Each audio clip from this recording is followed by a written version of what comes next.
네, 금요일에 만나는 똑똑한 재테크 라이프 시간입니다. 소니의 금융 크리에이터 나오셨습니다. 소니의 금융 크리에이터 어서 오세요. 안녕하세요. 반갑습니다. 매일 유익한 금융 정보 올려주시는데 오늘 또 세 가지죠. 준비한 첫 번째 주제는 뭔가요? 네, 첫 번째 주제는 금리 떨어지기 전에 장기 적금으로 우르르입니다. 금리 떨어지기 전에 올 하반기 미 연준이 지금 기준금리를 낮출 것이다 이런 전망이 많잖아요. 그래서 좀 금리를 좀 더 높게 받으려고 자금이 몰리는 모양이죠? 네, 맞습니다. 네. 그동안 사실 장기 적금은 단기 적금에 밀려서 입지가 굉장히 좁았었는데요. 네, 이제는 매일 사상 최고가를 경신 중인 미국 주식은 고점론이 나오고 있고 또 국내 주식은 크게 오르지 못하면서 안전자산을 선택하는 분위기가 조성되고 있습니다. 그래서 중도 해지 위험이 없다면 향후에 금리가 떨어지더라도 이 현재 수준의 금리를 적용받을 수 있는 장기 적금에 눈을 돌리는 사람들이 많아진 거죠.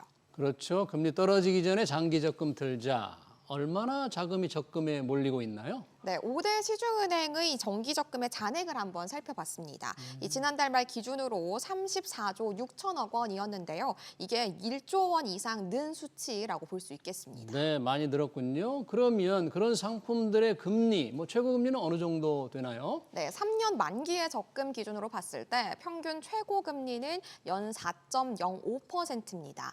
최대 5년 만기의 적금 상품을 판매 중인 은행도 있는데요.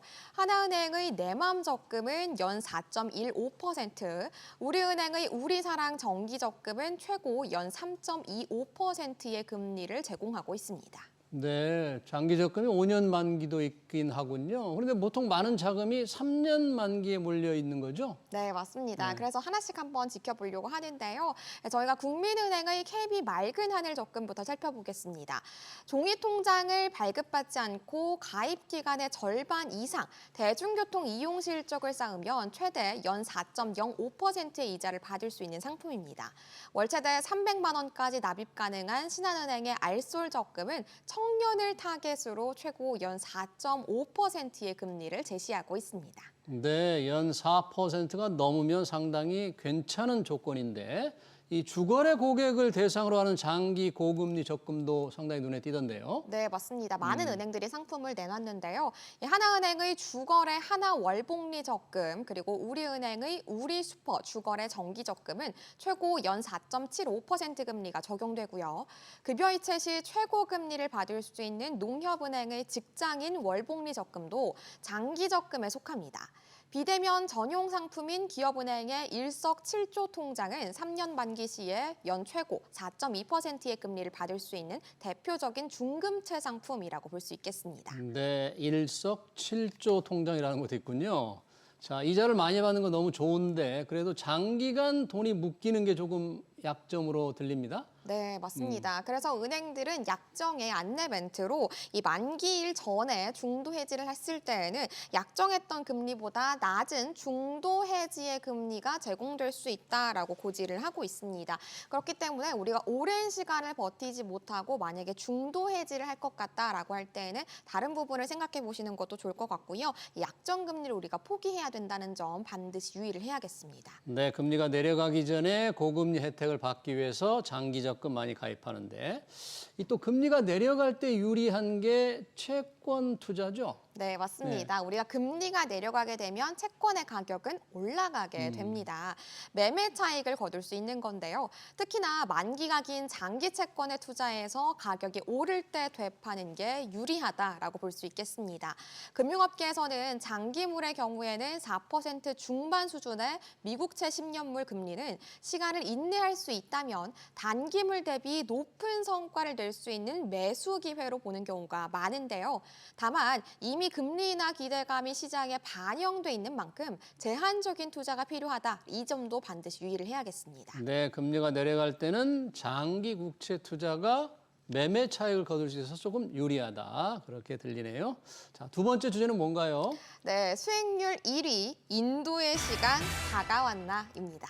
수익률 1위 인도 증시 얘기 같은데 사실 최근 인도 증시가 많이 올랐어요. 그렇죠? 네, 이유가 맞습니다. 뭔가요? 네, 나렌드라 모디 총리가 최근 정말 기업 환경 개선을 하려고 많이 노력을 했었고요. 또 제조업을 육성하기 위해서 많이 치중을 했기 때문에 실제로 경제 성장을 크게 이뤄냈습니다. 덩달아서 주가도 굉장히 많이 올랐는데요. 지난 6월 초에 총선에서 부진한 성적표를 받으면서 주가가 불안에 빠지기도 했지만 3연임 성공 그리고 연립정부 구성으로 불확실성이 해소되면서 다시 반등을 했습니다.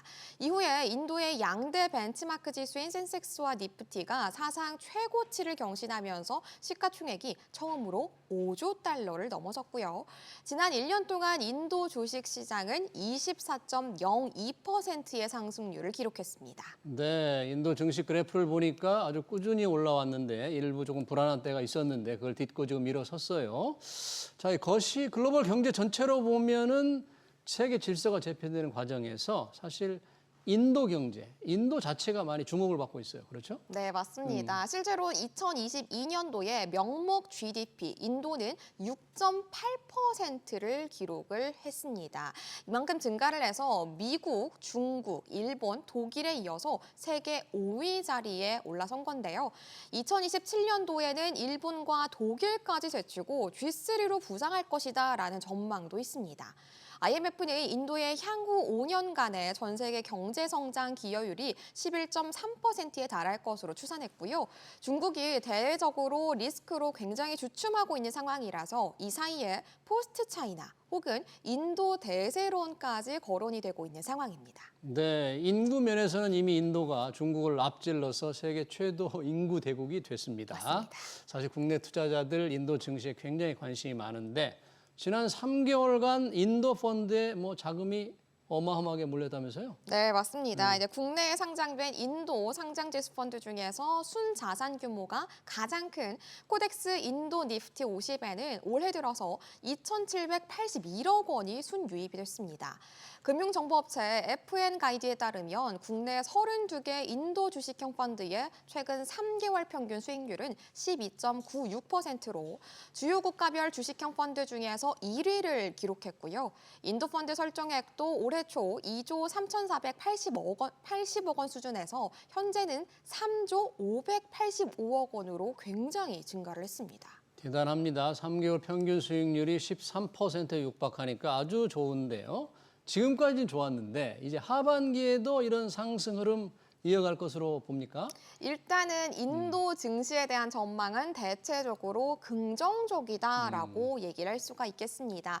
올해 인도 경제 성장률 전망치는 7%로 신흥국 경제를 선도하면서 2025년에도 6.5% 내외로 전망되고 있고요. 또 이뿐만 아니라 아마존, 애플, 구글 등의 글로벌 대표 기업들도 생산망 그리고 공급망을 인도에 구축 중입니다. 또 이뿐만 아니라 우리나라 기업들도 굉장히 많이 인도에 들어서고 있는 그런 상황이고요.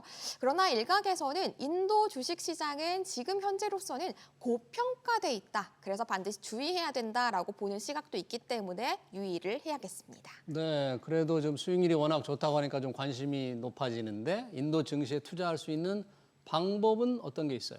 네, 현재로서는 인도에 직접 투자를 할 수 있는 방법은 불가능한 상황입니다. 국내에서는. 그래서 ETF를 통한 간접 투자가 일반적인 상황인데요. 인도 시장에 대한 관심이 커지면서 관련 ETF 상품도 잇따라서 출시가 되고 있습니다. 현재 국내에 상장된 인도 관련 ETF는 8종목으로 니프티 50을 추종하는 지수 추종형 ETF 6종목, 그리고 인도의 삼성이라고 불리고 있는 타타그룹의 상위 10개 기업 및 소비재 기업에 투자하는 테마형 ETF 2종목이 있습니다. 이 같은 분위기에 ETF 시장 점유율 3위에서 4위를 다투는 KB자산운용과 한국투자신탁운용도 인도 테마형 ETF를 출시하겠다라고 예고를 한 상황입니다. 네, 늘 그렇지만 기회가 있는 곳엔 위험도 따르는데 인도 시장에 투자할 때 주의할 점 뭔가요? 네, 인도 같은 경우에는 이 정치적인 변동성이 굉장히 큰 국가라고 볼 수가 있겠습니다.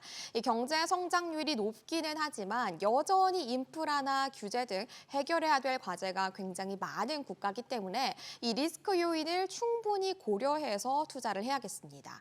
또 환율 변동성 역시 투자 수익에 굉장히 큰 영향을 끼칠 수 있기 때문에 환율 리스크를 관리할 수 있는 환해지 상품을 활용하는 것도 하나의 방법입니다. 네, 인도 투자 방식 잘 들었습니다. 마지막 주제로 넘어가 볼까요? 네, 마지막은 너는 ETF 하니 나는 EMP 한다입니다. EMP, ETF, 이 펀드 상품 여러 개가 있는데 오늘 설명할 게 EMP, 우선 EMP가 뭔가요? 네, EMP를 짚어보자면요. 이 증시의 다양한 개별 종목을 담는 게 ETF와 ETN이라면 이 ETF나 ETN을 여러 개를 모아서 담은 게 바로 EMP라고 볼 수가 있겠습니다. ETF 매니지먼트 포트폴리오 펀드, 그러니까 초분산 펀드라고 불리기도 합니다. 이 같은 특징 때문에 금리나 주식시장의 변동성이 높을 때 상대적으로 안정적인 수익을 기대할 수 있다라고 알려져 있죠. 네, 일반 ETF보다 분산을 더 많이 한 EMP라고 하는데요. 사실 중요한 게 수익률 아닙니까? EMP 펀드 수익률은 어때요?